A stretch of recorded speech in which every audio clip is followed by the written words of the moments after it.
يا أيها الذين آمنوا كتب عليكم الصيام كما كتب على الذين من قبلكم لعلكم تتقون أياما معدودات فمن كان منكم مريضا أو على سفر فعدة من أيام أخر وعلى الذين يطيقونه فدية طعام مسكين فمن تطوع خيرا فهو خير له وأن تصوموا خير لكم إن كنتم تعلمون شهر رمضان الذي أنزل فيه القرآن هدى للناس وبينات من الهدى والفرقان فمن شهد منكم الشهر فليصمه.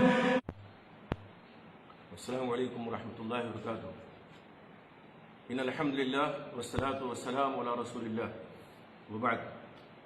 ناظرین، رمضان کے تعلق سے یہ دوسرا درس ہے، اور اس درس میں ہم یہ جانیں گے کہ ہمارے اوپر کیا چیز واجب ہے اور کن چیزوں سے روزے کی حالت میں بچنا ضروری ہے. ہم اور آپ سبھی جانتے ہیں کہ روزہ ایک عظیم عبادت ہے، تو جس طرح یہ عظیم عبادت ہے اسی طرح سے غائب درجہ اس کا اہتمام بھی ہونا چاہیے. روزے کے لیے سب سے پہلے ضروری یہ ہے کہ ہم اس کی نیت کریں، اور یہ نیت رات کے کسی حصہ میں طلوع فجر سے پہلے ہونی چاہیے. اللہ کے نبی محمد رسول اللہ صلی اللہ علیہ وسلم فرماتے ہیں من لم یبیت الصیام من اللیل فلا صیام لہ، کہ جس نے رات میں روزے کی نیت نہیں کی اس کا روزہ نہیں ہوگا. یہ نسائی کی روایت ہے، صحیح روایت ہے. تو اس عبادت کی ابتدا ہمیں نیت سے کرنی ہے، لیکن یہ دھیان رہے کہ نیت دل کے ارادے کو کہتے ہیں.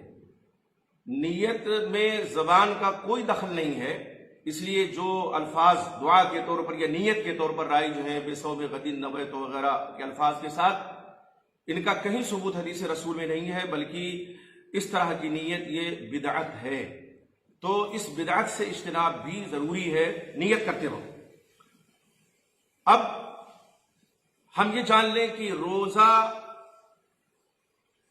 کی حالت میں ہمیں کن چیزوں سے بچنا ضروری ہے اور روزے کو توڑنے والی کون کون سی چیزیں ہیں.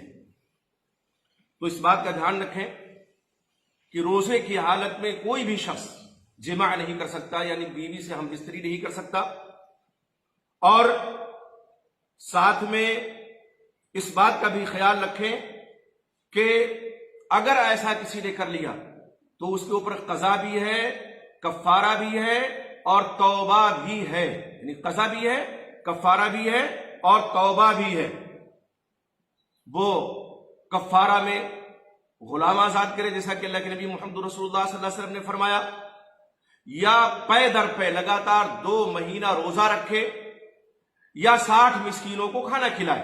اب چونکہ غلام کا دور نہیں ہے اس لیے یہ 2 چیزیں تو ضروری ہیں ایسی حالت میں، تو اس بات کا خیال رکھنا ضروری ہے. اسی طرح سے منی کا اخراج یہ روزے کو توڑ دیتا ہے.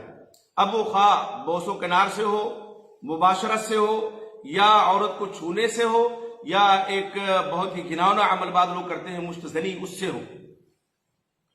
اس لیے کہ حدیث قدسی میں اللہ رب العزت کا ارشاد ہے کہ بندہ جو روزے دار ہوتا ہے یترک طعامہ وشرابہ وشہوتہ من اجلی، وشہوتہ من اجلی، کہ روزے دار بندہ اپنا کھانا، اپنا پانی اور اپنی شہوت میری وجہ سے چھوڑ دیتا ہے. صحیح بخاری کی حدیث ہے. تو شہوت میں یہ ساری چیزیں آتی ہیں، اس لیے ان سے بھی اجتناب ضروری ہے.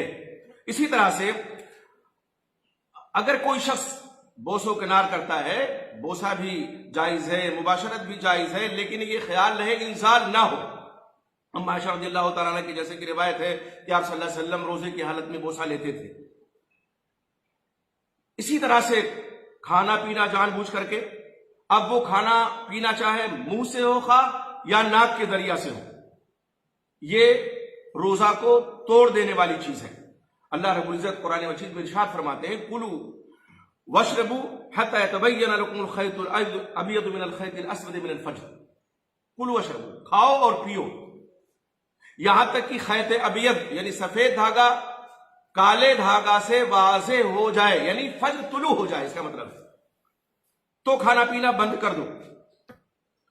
इसी तरह से नाक वगैरह में पानी डालते वक्त जिसको हम इस्तिंशाक कहते हैं, मुबालगा नहीं करना चाहिए रोजे की हालत में।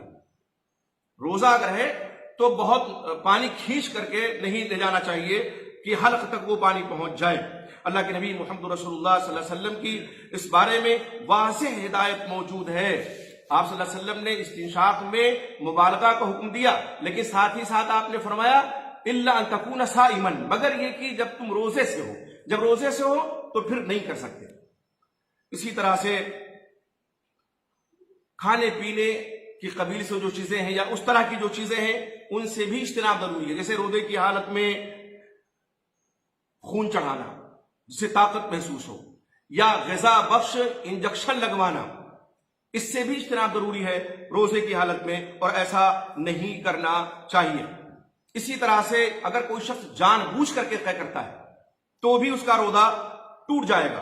अल्लाह के नबी मुहम्मद रसूलुल्लाह सल्लल्लाहु अलैहि वसल्लम फरमाते हैं, मन ज़रअहुल क़य्यु, जिसको आ जाए कै यानी बिला इख्तियार, फलैसा अलैहि क़दा, तो उसके ऊपर कदा नहीं है। वमन इस्तक़ा, और जो जानबूझ करके तय करे, आमदन, जानबूझ करके, फलयक़दी, तो चाहिए कि वो कदा करे। मुस्लिम अहमद की रिवायत है, तिरमिज़ी की, अबू दाऊद, इब्न माजा में ये रिवायत मौजूद है। इसी तरह हैदो नफास का जो खून आता है उससे भी रोजा टूट जाता है। और अल्लाह के नबी मुहम्मद रसूलुल्लाह सल्लल्लाहु अलैहि वसल्लम ने फरमाया कि अलैसा, क्या ऐसी बात नहीं है, इज़ा हादत लम तुसल्ली व लम तसूम, कि जब औरत हायदा होती है तो ना नमाज पढ़ सकती है ना रोजा रख सकती है। तो ऐसी हालत में रोजा औरत नहीं रखेगी, ये भी रोजा को तोड़ देती है। लेकिन ये ध्यान रहे कि ये वो चीजें हैं हैज़ो निफास के आदमी के इख्तियार में नहीं, औरत के इख्तियार में नहीं है। तो जब औरत के इख्तियार में ये चीज नहीं है तो जाहिर सी बात है कि उस पर कोई गुनाह भी नहीं है। ये अल्लाह रब्बुल इज्जत ने बनाते आदम पे एक चीज मुकद्दर कर दी है, वो होना ही होना है, तो इस पर गुनाह नहीं है। लेकिन अगर जानबूझ करके, जैसा कि जिन चीजों का जिक्र हुआ, अगर कोई करता है तो जाहिर बात है वो मना है, इसलिए कि वो आमदन आदमी करता है। इसमें आमद का जानबूझ करके करने का कोई दखल नहीं है। तो मालूम हमें हुआ कि जानबूझ करके जो चीजें हैं जिनसे रोजा टूट जाता है उससे इज्तिनाब हमें करना चाहिए, उससे हमें बचना चाहिए। इसी तरह से एक बात और ध्यान में रखें कि आपने सहरी अगरचे खा ली है, लेकिन नीयत आपकी है कि हम रोजा तोड़ देंगे, या रोजा तोड़ने की नीयत ही भर आपने कर ली तो रोजा नहीं रहेगा। आप सल्लल्लाहु अलैहि वसल्लम का फरमान है, इन्नमल अमालु बिन्नियात, अमाल का दारोमदार नीयतों पर है। सही बुखारी में हदीस है और सही मुस्लिम में भी ये रिवायत मौजूद है। अगर कोई शख्स जानबूझ करके रोजा तोड़ने वाली चीजों का इर्तिकाब करता है, रोजा टूट जाएगा। लेकिन अगर भूल करके उससे ये चीज हो जाए, जहालत में ऐसा हो जाए, या उस पर कोई जबरदस्ती करे कि नहीं खाना ही खाना है, जोर डाले, तो जाहिर है कि वो उसके इख्तियार में नहीं है, इसलिए रोजा नहीं टूटेगा। अब किन चीजों की वजह से रोजा नहीं टूटेगा मजीद वो हम जानते हैं। सुरमा लगाने से रोजा नहीं टूटेगा, कान और आंख में दवा डालने से रोजा नहीं टूटेगा, जख्म पर दवा लगाने से रोजा नहीं टूटेगा, नक्सीर फूटने से, दांत से खून निकलने से रोजा नहीं टूटेगा। इसी तरह से मिसवाक करने से भी रोजा नहीं टूटेगा। मिसवाक आदमी करे, और ये अल्लाह के नबी मुहम्मद रसूलुल्लाह सल्लल्लाहु अलैहि वसल्लम की हिदायत है, तो रोजे की हालत में तो उसको और करना चाहिए। हाँ, एक सवाल आता है अक्सर कि पेस्ट वगैरह है, हम इससे हम कर सकते हैं, ब्रश लगा सकते हैं कि नहीं दांतों में। ठीक है, आप लगाएं, लेकिन ये ध्यान में रखें कि हल्क तक उनकी लज्जत ना जाए, सिर्फ दांतों तक रहे, तो पेस्ट वगैरह लगाने में भी कोई हर्ज की बात नहीं है। तो ये इंशाअल्लाह कल से रोजा हमारा शुरू होगा। अगर आज चांद नजर आ गया तो सबसे पहले इन उमूर को ध्यान में रखना हमारे लिए जरूरी है, और ये ध्यान में रखें कि नीयत رات ہی میں کرنا ہے۔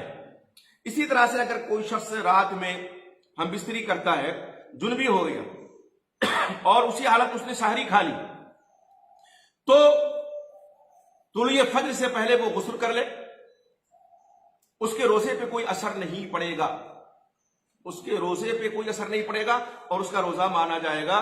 طلوع فجر سے پہلے اس نے سحری کھائی تھی، نیت کر لی، اور سحری کھانے کے بعد بھی اگر اتنا وقت ہے کہ ابھی فجر طلوع نہیں ہوئی ہے اور کسی نے ہم بستری بیوی سے کر لی ہے، تو بھی ظاہر سی بات ہے کہ وہ جو عمل اس نے کیا ہے وہ رات کے وقت میں کیا ہے، اور رات میں اللہ رب العزت نے قرآن مجید میں اجازت دی ہے اس عمل کی، اس لیے وہ غسل کر لے فجر کے طلوع ہونے سے پہلے، اور اس کے بعد وہ نماز کے لیے جائے، نماز ادا کرے اور پھر دن بھر روزہ رکھے۔